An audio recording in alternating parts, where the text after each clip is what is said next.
ആകാശവാണി.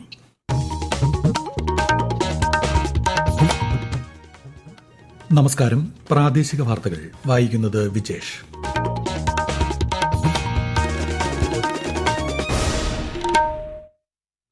പ്രധാന വാർത്തകൾ. ജപ്പാൻ സാങ്കേതിക വിദ്യയ്ക്കും ഇന്ത്യയുടെ പ്രതിഭയ്ക്കും സാങ്കേതിക വിപ്ലവത്തെ നയിക്കാൻ സാധിക്കുമെന്ന് പ്രധാനമന്ത്രി നരേന്ദ്രമോദി. ഇന്ത്യ ജപ്പാൻ സാമ്പത്തിക ഫോറത്തെ പ്രധാനമന്ത്രി ടോക്കിയോയിൽ അഭിസംബോധന ചെയ്തു. ഇതിഹാസ ഹോക്കി താരം മേജർ ധ്യാൻചന്ദിന്റെ സ്മരണയിൽ ഇന്ന് ദേശീയ കായിക ദിനം. മാനവികതയിലേക്കുള്ള ഏറ്റവും മികച്ച ചുവടുവയ്പ്പാണ് കായിക മേഖലയെന്ന് കേന്ദ്ര സഹമന്ത്രി ജോർജ് കുര്യൻ. അമീബിക് മസ്തിഷ്ക ജ്വരം പ്രതിരോധിക്കാൻ കൂടുതൽ നടപടികളുമായി ആരോഗ്യവകുപ്പ്. 2 ദിവസത്തെ ക്ലോറിനേഷൻ നടപടികൾ നാളെ ആരംഭിക്കും. ഓളപ്പരപ്പുകളിൽ ആവേശമുയർത്തി 71ാമത് നെഹ്റു ട്രോഫി ജലോത്സവം നാളെ ആലപ്പുഴ പുന്നമട കായലിൽ. സംസ്ഥാനത്ത് പരക്കെ മഴയ്ക്ക് സാധ്യത. എറണാകുളം മുതൽ കാസർഗോഡ് വരെ 9 ജില്ലകളിൽ ഇന്ന് മഞ്ഞ ജാഗ്രത. ഏഷ്യാകപ്പ് പുരുഷ ഹോക്കി ചാമ്പ്യൻഷിപ്പിന് ഇന്ന് ബീഹാറിലെ രാജ്ഗറിൽ തുടക്കമാകും. വാർത്തകൾ വിശദമായി. ജപ്പാന്റെ സാങ്കേതിക വിദ്യയ്ക്കും ഇന്ത്യയുടെ പ്രതിഭയ്ക്കും ഈ നൂറ്റാണ്ടിലെ സാങ്കേതിക വിപ്ലവത്തെ നയിക്കാൻ സാധിക്കുമെന്ന് പ്രധാനമന്ത്രി നരേന്ദ്രമോദി. ഇന്ത്യ ജപ്പാൻ സാമ്പത്തിക ഫോറത്തെ ടോക്കിയോയിൽ അഭിസംബോധന ചെയ്യുകയായിരുന്നു അദ്ദേഹം. जापान टेक पावर हाउस है और भारत एक टैलेंट पावर हाउस है. भारत ने AI, semiconductor, quantum computing, biotech और स्पेस में बोल्ड और एम्बिशियस इनिशिएटिव लिए हैं. जापान की टेक्नोलॉजी और भारत का टैलेंट मिलकर इस सदी के टेक रिवॉल्यूशन का नेतृत्व कर सकते हैं. മെട്രോ മുതൽ സ്റ്റാർട്ടപ്പുകൾ വരെ എല്ലാ മേഖലകളിലെയും പങ്കാളിത്തം ഇരു രാജ്യങ്ങളുടെയും പരസ്പര വിശ്വാസത്തിന്റെ പ്രതീകമായി മാറിയിരിക്കുകയാണെന്നും പ്രധാനമന്ത്രി വ്യക്തമാക്കി. 2 ദിവസത്തെ ജപ്പാൻ സന്ദർശനം പൂർത്തിയാക്കി ശ്രീ നരേന്ദ്രമോദി ഓഗസ്റ്റ് 31 ചൈനയിലെത്തും. ഇന്ന് ദേശീയ കായിക ദിനം. ഇതിഹാസ ഹോക്കി താരം മേജർ ധ്യാൻചന്ദിന്റെ ജന്മദിനമാണ് രാജ്യം കായിക ദിനമായി ആഘോഷിക്കുന്നത്. സമാധാനപരവും എല്ലാവരെയും ഉൾക്കൊള്ളുന്നതുമായ സമൂഹങ്ങളെ പ്രോത്സാഹിപ്പിക്കുന്നതിന് സ്പോർട്സ് എന്നതാണ് ഈ വർഷത്തെ പ്രമേയം. ഫിറ്റ് ഇന്ത്യ മിഷൻ ഇന്നു മുതൽ 3 ദിവസം രാജ്യവ്യാപകമായി പരിപാടികൾ സംഘടിപ്പിക്കും. മാനവികതയിലേക്കുള്ള ഏറ്റവും മികച്ച ചുവടുവയ്പ്പാണ് കായിക മേഖലയെന്ന് കേന്ദ്ര സഹമന്ത്രി ജോർജ് കുര്യൻ. ദേശീയ കായിക ദിനാചരണം ആലപ്പുഴ ജലകായിക പരിശീലന കേന്ദ്രത്തിൽ ഉദ്ഘാടനം ചെയ്യുകയായിരുന്നു അദ്ദേഹം. സാമ്പത്തിക മേഖലയിൽ മുന്നേറുന്നതിനൊപ്പം കായിക രംഗത്തും 1ാം സ്ഥാനത്തേക്ക് എത്താൻ നമുക്ക് സാധിക്കണം. കായിക താരങ്ങളിൽ നിന്ന് രാജ്യം പ്രതീക്ഷിക്കുന്നത് ഇതാണെന്നും ശ്രീ ജോർജ് കുര്യൻ പറഞ്ഞു. ശ്രീനഗറിൽ നടന്ന ഖേലോ ഇന്ത്യ വാട്ടർ സ്പോർട്സ് ഫെസ്റ്റിവലിൽ വിജയിച്ചവരെ ചടങ്ങിൽ ആദരിച്ചു. അതേസമയം ഉച്ചയ്ക്ക് ശേഷം തൃശൂരിലെത്തുന്ന ശ്രീ ജോർജ് കുര്യൻ PMMSYയുടെ കീഴിൽ ആരംഭിക്കുന്ന സംയോജിത ആധുനിക മത്സ്യഗ്രാമം ഉദ്ഘാടനം ചെയ്യും. അമീബിക് മസ്തിഷ്ക ജ്വരം പ്രതിരോധിക്കാൻ കൂടുതൽ നടപടികളുമായി ആരോഗ്യവകുപ്പ്. 2 ദിവസത്തെ ക്ലോറിനേഷൻ നടപടികൾ നാളെ ആരംഭിക്കും. ആരോഗ്യ തദ്ദേശ വകുപ്പുകളും ഹരിത കേരളം മിഷനും സംയുക്തമായാണ് പരിപാടി സംഘടിപ്പിക്കുന്നത്. വീടുകൾ, ആശുപത്രികൾ, വിദ്യാഭ്യാസ സ്ഥാപനങ്ങൾ, ഹോസ്റ്റലുകൾ, ഫ്ളാറ്റുകൾ തുടങ്ങി എല്ലായിടത്തെയും ജലസംഭരണ ടാങ്കുകൾ വൃത്തിയാക്കാൻ നിർദ്ദേശം നൽകിയിട്ടുണ്ട്. അതേസമയം അമീബിക് മസ്തിഷ്ക ജ്വര ലക്ഷണങ്ങളോടെ കോഴിക്കോട് മെഡിക്കൽ കോളേജിൽ നിലവിൽ 9 പേരാണ് ചികിത്സയിൽ കഴിയുന്നത്. കിണർവെള്ളത്തിൽ രോഗാണുവിന്റെ സാന്നിധ്യം കണ്ടെത്തിയിട്ടുണ്ട്. മനുഷ്യ വന്യജീവി സംഘർഷങ്ങളുടെ വർദ്ധിച്ചുവരുന്ന വെല്ലുവിളികളും ആശങ്കകളും പരിഹരിക്കുന്നത് ചർച്ച ചെയ്യാൻ 2 ദിവസത്തെ സമ്മേളനം നാളെ തിരുവനന്തപുരത്ത് ആരംഭിക്കും. ദേശീയ നിയമസേവന അതോറിറ്റിയും കേരള സംസ്ഥാന നിയമസേവന അതോറിറ്റിയുടെയും സംയുക്തമായിട്ടാണ് പരിപാടി സംഘടിപ്പിക്കുന്നത്. നിയമസഭാ മന്ദിരത്തിൽ നടക്കുന്ന സമ്മേളനം സുപ്രീംകോടതിയിലെ മുതിർന്ന ജഡ്ജി ജസ്റ്റിസ് സൂര്യകാന്ത് ഉദ്ഘാടനം ചെയ്യും. നിതി ആയോഗിന്റെ ആസ്പിറേഷണൽ ബ്ലോക്ക് പദ്ധതിയുടെ ഭാഗമായി സംഘടിപ്പിക്കുന്ന ആകാംക്ഷ ഹാത്ത് പ്രദർശന വിപണന മേളയ്ക്ക് ഇന്ന് കാസർഗോഡ് കാഞ്ഞങ്ങാട് തുടക്കമാകും. വോക്കൽ ഫോർ ലോക്കൽ എന്ന ആശയം മുൻനിർത്തി പ്രാദേശിക ഉൽപ്പന്നങ്ങളെ പ്രോത്സാഹിപ്പിക്കുക, സ്ഥിരതയുള്ള ഉപജീവന മാർഗങ്ങൾ സൃഷ്ടിക്കുക എന്നതാണ് മേളയുടെ ലക്ഷ്യം. കരകൌശല വസ്തുക്കൾ, ഭക്ഷ്യ ഉൽപ്പന്നങ്ങൾ, കൈത്തറി സാധനങ്ങൾ, പരിസ്ഥിതി സൌഹൃദ ഉൽപ്പന്നങ്ങൾ തുടങ്ങി വൈവിധ്യമാർന്ന പ്രാദേശിക ഉൽപ്പന്നങ്ങൾ 50ഓളം സ്റ്റാളുകളിലായി അണിനിരക്കും.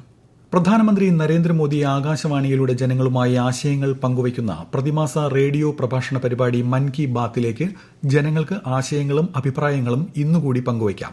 1800-11-7800 എന്ന toll free number, Narendra Modi app, my G O V open forum എന്നിവ ഇതിനായി സജ്ജമാക്കിയിട്ടുണ്ട്. പരിപാടിയുടെ 125ാം പതിപ്പ് മറ്റന്നാൾ രാവിലെ 11 മണിക്ക് പ്രക്ഷേപണം ചെയ്യും.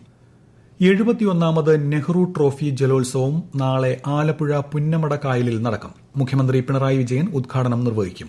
വിശദാംശങ്ങളുമായി ആകാശവാണി ആലപ്പുഴ ജില്ലാ പ്രതിനിധി ആർ രവികുമാർ. മഴയെ ഭയന്നാണ് വള്ളംകളി തീയതി ഓഗസ്റ്റ് 30 മാറ്റിവെച്ചെങ്കിലും ഈ പുതിയ തീയതിയിലും മഴ പേടിയുണ്ട്. 2 ദിവസമായി ആലപ്പുഴയിലും പരിസരത്തും ഇടയ്ക്കിടെ കനത്ത മഴ പെയ്യുന്നുണ്ട്. എന്നാലും വള്ളംകളി ആവേശത്തിന് ഒരു കുറവുമില്ല. പുന്നമടക്കായലിൽ സ്റ്റാർട്ടിംഗ് ഫിനിഷിംഗ് ഡിവൈസുകളുടെ പരീക്ഷണം നടന്നു. സർവ്വസന്നാഹങ്ങളും ഒരുക്കിയാണ് ബോട്ട് ക്ലബ്ബുകൾ ഇത്തവണ കച്ചകെട്ടി ഇറങ്ങിയിട്ടുള്ളത്. 71ാമത് നെഹ്റു ട്രോഫി ജലോത്സവത്തിൽ 71 വള്ളങ്ങളാണ് പങ്കെടുക്കുന്നത്. ഈ വാർത്തകൾ ആകാശവാണിയിൽ നിന്ന്. ആകാശവാണി വാർത്തകളും വാർത്താ അധിഷ്ഠിത പരിപാടികളും all India radio news Thiruvananthapuram YouTube ചാനലിലും @all India radio news Thiruvananthapuram Facebook പേജിലും AIR ന്യൂസ് _ ഇൻസ്റ്റഗ്രാം അക്കൌണ്ടിലും @AIR ന്യൂസ് _ TVM X ഹാൻഡിലും ലഭ്യമാണ്. സംസ്ഥാനത്ത് മഴ ശക്തി പ്രാപിക്കുന്നു. എറണാകുളം മുതൽ കാസർഗോഡ് വരെ 9 ജില്ലകളിൽ ഇന്ന് മഞ്ഞ ജാഗ്രതയാണ്. കാസർഗോഡ് ജില്ലയിൽ അതിശക്തമായ മഴ തുടരുന്ന സാഹചര്യത്തിൽ ദേശീയപാതാ നിർമ്മാണം നടക്കുന്ന വീരമലക്കുന്ന്, ബേവിഞ്ച പ്രദേശങ്ങളിലൂടെ പാസഞ്ചർ വാഹനങ്ങളുടെ ഗതാഗതം ഇനിയൊരു അറിയിപ്പുണ്ടാകുന്നതുവരെ നിരോധിച്ചു. കേരള, കർണാടക, ലക്ഷദ്വീപ് തീരങ്ങളിൽ മത്സ്യബന്ധനത്തിന് വിലക്കുണ്ട്. കനത്ത മഴയെ തുടർന്ന് മണ്ണിടിച്ചിലുണ്ടായ താമരശ്ശേരി ചുരം റോഡിൽ ഇന്ന് രാവിലെ മുതൽ ഭാരം കുറഞ്ഞ ചെറിയ വാഹനങ്ങൾ കടത്തിവിടാൻ തുടങ്ങി. കൂടുതൽ വിവരങ്ങളുമായി ആകാശവാണി കോഴിക്കോട് ജില്ലാ പ്രതിനിധി നസീർ ബാബു. ഇന്നലെ ശക്തമായ മഴയും മണ്ണിടിച്ചിലുമുണ്ടായ താമരശ്ശേരി ചുരം റോഡിൽ മഴ കുറയുന്ന സമയത്ത് ഭാരം കുറഞ്ഞ ചെറിയ വാഹനങ്ങൾ ഒറ്റവരിയായി കടത്തിവിട്ടു തുടങ്ങി. കോഴിക്കോട് ജില്ലാ കലക്ടർ സ്നേഹിൽ കുമാർ സിംഗിന്റെ അധ്യക്ഷതയിൽ ചേർന്ന ജില്ലാ ദുരന്ത നിവാരണ അതോറിറ്റിയുടെ തീരുമാനപ്രകാരമാണ് നടപടി. മഴ ശക്തമായി പെയ്യുന്ന സമയങ്ങളിൽ വാഹനഗതാഗതം അനുവദിക്കില്ല. വയനാട്ടിലേക്കും തിരിച്ചുമുള്ള ഭാരം കൂടിയ വാഹനങ്ങൾ കുറ്റ്യാടി, നാടുകാണി ചുരങ്ങളും കണ്ണൂർ ജില്ലയിലെ ചുരങ്ങളും ഉപയോഗപ്പെടുത്തണം. പ്രദേശത്ത് മുഴുവൻ സമയ നിരീക്ഷണം ഏർപ്പെടുത്തും. ചുരത്തിന്റെ 9ാം വളവിൽ ഏകദേശം 80 അടി ഉയരത്തിലുണ്ടായ പാറയിലെ വിള്ളലുകളാണ് മണ്ണിടിച്ചിലിന് കാരണമായതെന്നാണ് വിലയിരുത്തൽ. ശക്തമായ മഴ തുടരുന്ന സാഹചര്യത്തിൽ സംസ്ഥാനത്തെ 9 അണക്കെട്ടുകൾക്ക് ചുവപ്പ് ജാഗ്രത. കക്കി, മാട്ടുപ്പെട്ടി, കല്ലാർകുട്ടി, ഷോളയാർ, പെരിങ്ങൽകുത്ത്, ബാണാസുര സാഗർ, മീങ്കര, വാളയാർ, പോത്തുണ്ടി ഡാമുകളിലാണ് ജാഗ്രത പ്രഖ്യാപിച്ചിരിക്കുന്നത്. ഡാമുകളുടെ പരിസര പ്രദേശങ്ങളിൽ താമസിക്കുന്നവർ ജാഗ്രത പാലിക്കണമെന്നും നിർദ്ദേശമുണ്ട്. ആറന്മുള പാർത്ഥസാരഥി ക്ഷേത്രത്തിൽ ചോതി അളവ് നടന്നു. 51 പറ നെല്ലാണ് ക്ഷേത്രത്തിലെ ആനക്കൊട്ടിലിൽ അളന്നത്. ആകാശവാണി പത്തനംതിട്ട ജില്ലാ പ്രതിനിധി ശ്രീജി S. ശ്രീധർ തയ്യാറാക്കിയ റിപ്പോർട്ട്. ചിങ്ങത്തിലെ ചോതിനാളിൽ ആറന്മുള പാർത്ഥസാരഥി ക്ഷേത്രത്തിലെ ആചാരവുമായി ബന്ധപ്പെട്ട് ആറന്മുളയിലും പരിസര പ്രദേശങ്ങളിലുമായി കർഷകനായ ഉത്തമൻ കൃഷി ചെയ്ത് സമർപ്പിച്ച നെല്ലാണിത്. കാരായ്മ ക്രൈസ്താനീയരായ കുടുംബ പ്രതിനിധികൾ നെല്ലളന്ന് ഒരു പറ പാർത്ഥസാരഥിയുടെ നടക്കിലും കണ്ണാട്ടുമഠം, കടവന്ത്രമഠം, നാരങ്ങാനം മടത്തുംപടി ഇല്ലം എന്നിവർക്കും 47 പറ നെല്ല് കാട്ടൂർ മഹാവിഷ്ണു ക്ഷേത്രത്തിലേക്കും അളന്നു നൽകി. 12ാമത് ഏഷ്യ കപ്പ് പുരുഷ ഹോക്കി ചാമ്പ്യൻഷിപ്പിന് ഇന്ന് ബീഹാറിലെ രാജ്ഗറിൽ തുടക്കമാകും. ആതിഥേയരായ ഇന്ത്യ ഇന്ന് ചൈനയ്ക്കെതിരെ കളത്തിലിറങ്ങും. പുരുഷ ഹോക്കി ഏഷ്യാകപ്പിൽ പങ്കെടുക്കുന്ന എല്ലാ ടീമുകൾക്കും പ്രധാനമന്ത്രി നരേന്ദ്രമോദി ആശംസ നേർന്നു.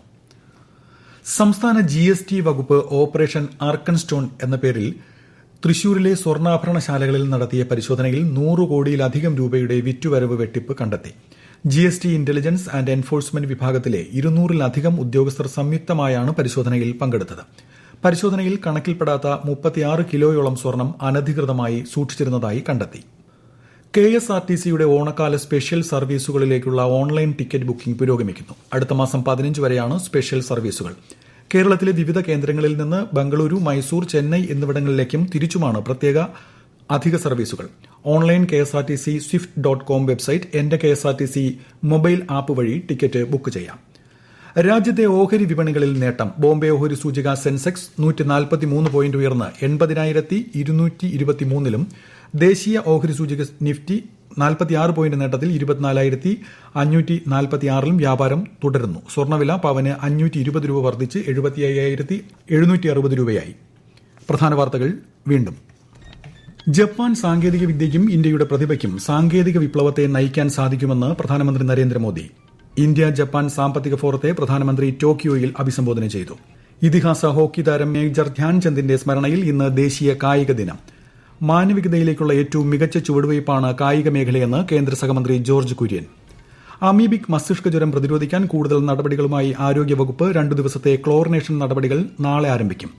ഓളപ്പരപ്പുകളിൽ ആവേശമുയർത്തി 71ാമത് നെഹ്റു ട്രോഫി ജലോത്സവം നാളെ ആലപ്പുഴ പുന്നമടക്കായലിൽ. സംസ്ഥാനത്ത് പരക്കെ മഴയ്ക്ക് സാധ്യത. എറണാകുളം മുതൽ കാസർഗോഡ് വരെ 9 ജില്ലകളിൽ ഇന്ന് മഞ്ഞ ജാഗ്രത. ഏഷ്യ കപ്പ് പുരുഷ ഹോക്കി ചാമ്പ്യൻഷിപ്പിന് ഇന്ന് ബീഹാറിലെ രാജ്ഗറിൽ തുടക്കം. പ്രാദേശിക വാർത്തകൾ കഴിഞ്ഞു. അടുത്ത വാർത്താ പ്രക്ഷേപണം 12:50.